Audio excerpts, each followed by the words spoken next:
Well, very good afternoon, and it's exactly 2:30 on the 15th of May 26.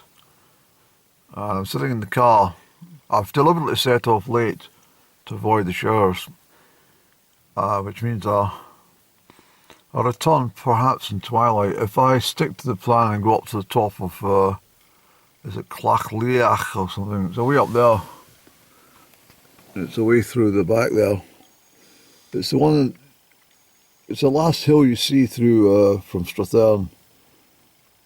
It's always got sunshine on it for some reason, but well, not always, but you know what I mean.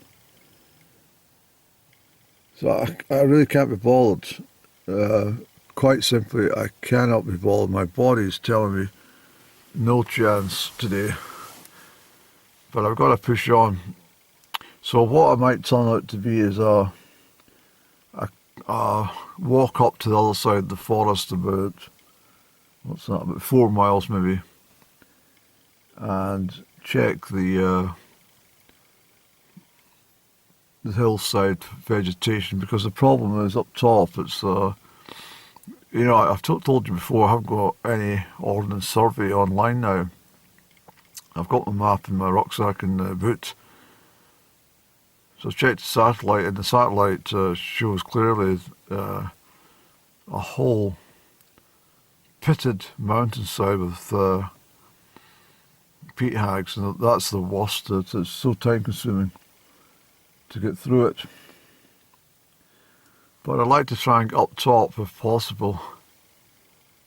2:30, it would take me probably till 4 or 5 o'clock to get up top, and then make the return back here for, well, 8:30 maybe, 9 o'clock at latest. It's still daylight, but I haven't got the energy today, so I might just see how I get on. I think what it is, I've not stretched the legs since Sunday's outing. When I was up Benderg, and I had a look at it when I was coming along the Glenartney road there, and I swung my head to the right, and it is quite a big mountain, quite impressive actually. So I took on quite a bit on Sunday, to be perfectly honest. It was a job well done. That was the 10th of May, wasn't it? Alright, I'm out the breeze a wee bit, so that's a chance to speak, but that's the one over there. I want to try and get up to the top of that.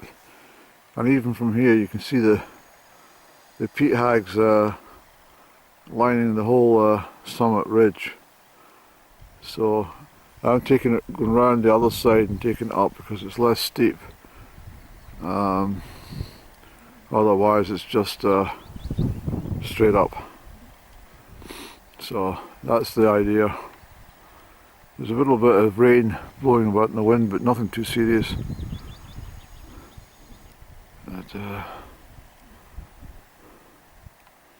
It definitely doesn't feel like the month of May.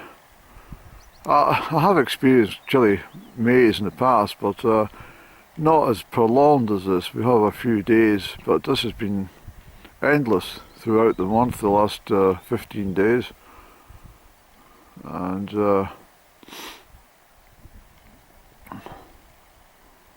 yeah, well, we might get a blazing hot summer, who knows. Nature always balances itself out, but we haven't really had that, you know, teeming rain, so, you know, for days on end for quite a while, so that might happen as well, so who knows. We just don't know, do we? So here we are, we've reached the electric gate there. I won't touch it in case I get electric shock. Yes. But it's 3:10 now, so it's not bad, Andy, getting up the hill. And we'll be taking a left today, sir, and following the route for Calendar. We've got a long stretch up this way. As I say, I've done this walk from Calendar previously, But I walked not just to Comrie, I walked an extra 9 miles past Comrie to get to my home destination. I think it would be quicker going across the stream, Andy, to cut out that loop for no real reason to be doing that. The waters are low, so may as well take advantage and sneak round this way. So that's Strath Glinnie stretching out that way, and our destination's up there eventually. As you can see, it I've got to try and catch it now, because later in the season it just becomes too much vegetation. Just a wee glimpse back there, you can see the upper Strath heading all the way up. Well, you can't tell on this camera, but I can see the route following the horizon up to Loch Turret.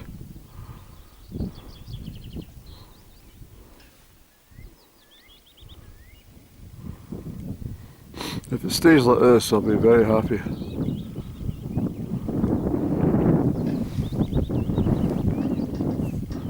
So, a northerly wind, Andy.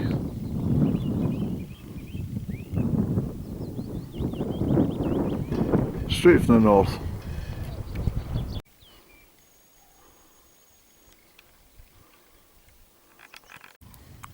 So that's Ben Leddy over there, just north of Callander. This is where we're heading. But if you look over there, there's rain coming through. So I'm going to see what happens with that rain. If need be, we'll go into the forest for a little minute.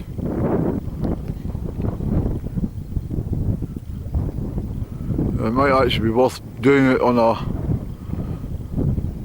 when weather conditions are more favourable, Andrew, because I'd like to get to the top of that. Well, that's not the top, you've got quite a bit to go over, and then I'd like to do the whole ridge.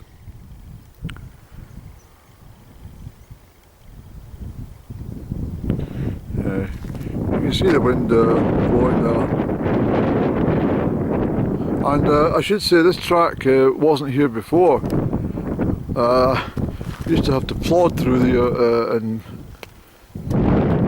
pretty soft conditions. I'm not doing it today, Andy.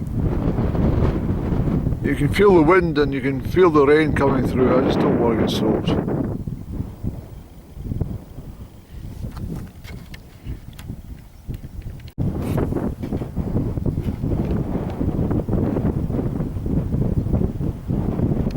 So I've decided to keep going for now. I'll speak to you when I'm out of the wind, but it's still coming straight at the north. Finder Glen and the Fairy Mound, where all those flickering lights were all around. And that track is new. The Scottish Government must have spent billions of pounds in handouts giving all the estates free tracks, because it was never like that when I done the walk. Although it's quite some time since you've done that walk, Andy. It's probably more than 10 years. Probably more than that when you think about it. But that's over to Callander. Callander's just down the other side of the hills over there. On this side of the Bluey Mountains. So the shower passed through without incident. I was down at those trees to take shelter. I put my big jacket and stuff on, but I walked a little bit across the moor. It's stifling hot out of the wind, but we've got a long way to go to the summit. That's not the top, unfortunately. And you can see the sky, there's streaks of snowy stuff coming straight through, so it might be back on with the jacket and gloves, Eddie. Fingers crossed we get a clear summit though. Down the track there, all the way through to Strath into Crieff and stuff, but there's another shower coming through, Andy, so let's wrap up for this one. It looks like it's going to be a heavy one, Andy. So we're looking for the summit, but as I said previously, from the satellite.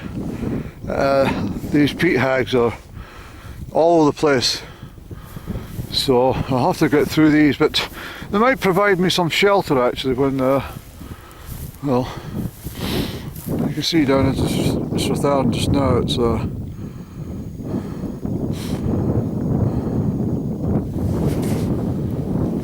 right, we'll get over to the summit, Eddie, come on. Well, nice over there. Oh, focus please, focus.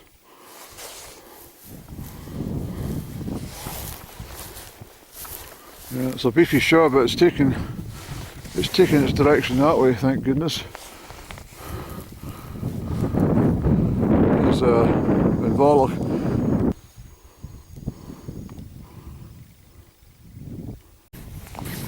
In the olden days, and in my lifetime, you come up to peat hags and be filled with water, especially in May, after all the melting snow in the winter.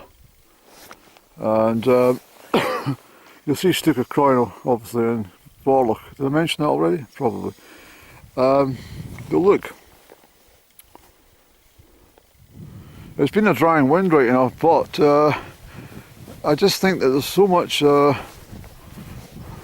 water being taken away from the from its natural positions for all these hydro schemes, and every river I look at, wherever I go, is empty of water, and it's not right.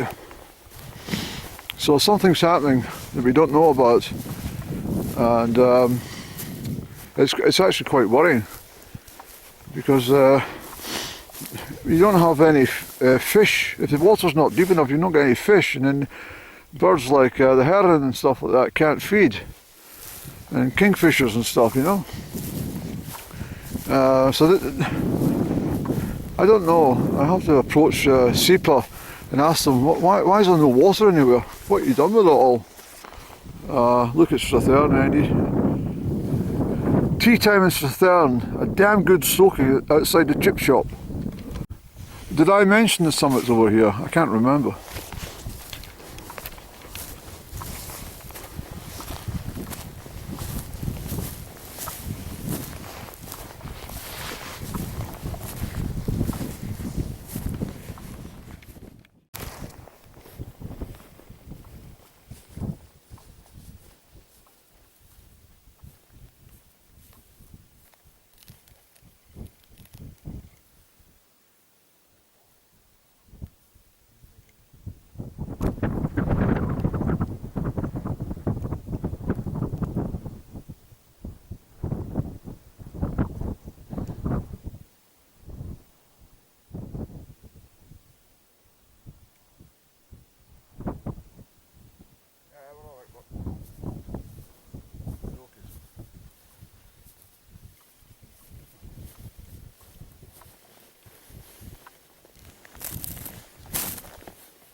So you can see just how bad the peat hags are, but I'm pleased to say that because they're dry, for the most part, I've managed to get through them without much problems.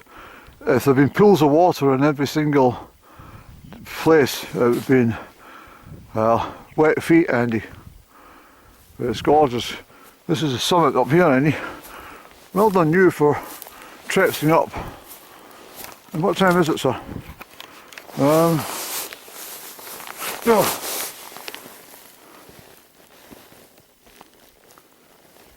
Just come up for 5 o'clock, Andrew. Well done you, you said you'd be here for 5. Yeah, 2:30 to 5 o'clock. Not bad going. Not bad going, it's quite hard going in the legs, because it's just been all uphill.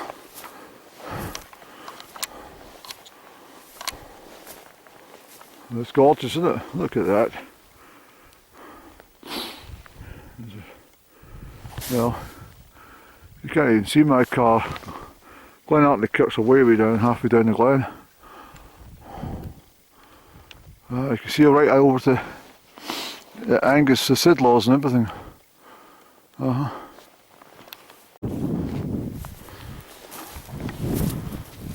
My staff, Andy. Don't drop the staff. Well, definitely worth the effort. I think we should pop over and do that one as well, Andy. While we're up high. Strath Glinnie below. Yeah, we'll get along to that one as well. We'll do that just now. Hello there, thank you for having me. I spent my whole life since I was, the first time I focused my eyes this way, I saw you. And I've not managed to come to visit you in all these years. But I'm here now, and it's great to see you. Hey, boo boo. It's lovely to see you, sir. It really is.